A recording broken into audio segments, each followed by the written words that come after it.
Personas, often used to visualize customer segment, target groups, and connect them to journey maps. In your workspace, you find an own tab for personas. You can create as many as you like. There's a button to create a persona, and it will guide you through a flow of how to create them. Well, if we go into the persona editor, just click on one of those personas.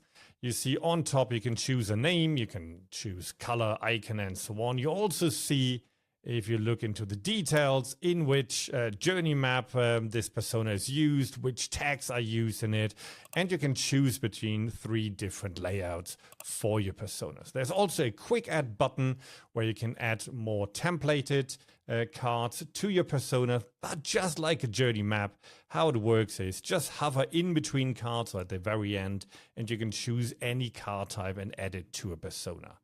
Also, just like a journey map, you can grab any of these cards, move them freely around between the different columns.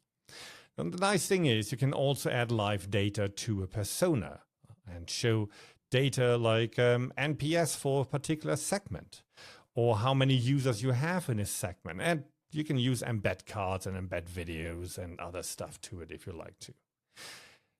Of course, you can download a persona as a PDF. You can share it as a link and password protected if you like to. But let's have a quick look how to work with personas within the journey map. So I jump into a journey map, and you already see that there are some cards tagged with a persona. So these little ribbons that you see underneath a card, these are persona tags.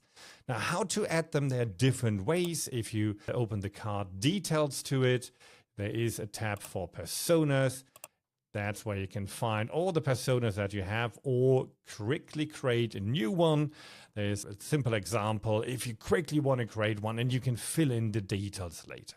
Now, once you tagged one card or more, and by the way, you can also use bulk editing for it. Just hold the Shift key.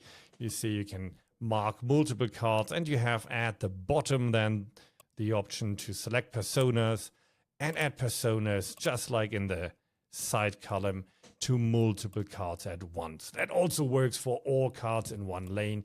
You find it behind the More menu here. Now, once you have tagged them, you can use this for filtering. Within Filter, you see personas. You can select the persona you want to show. If you select only one persona, you see all the cards that are tagged with this persona. If you want to see all the other cards which have no persona tag at all, just choose no persona set, and you see kind of the infrastructural cards around it.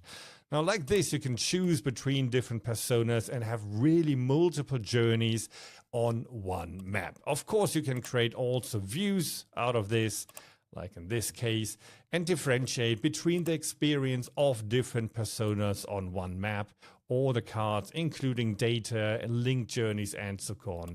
Just adjust to the filter settings. Show us how you use personas in your journey map. I'm curious.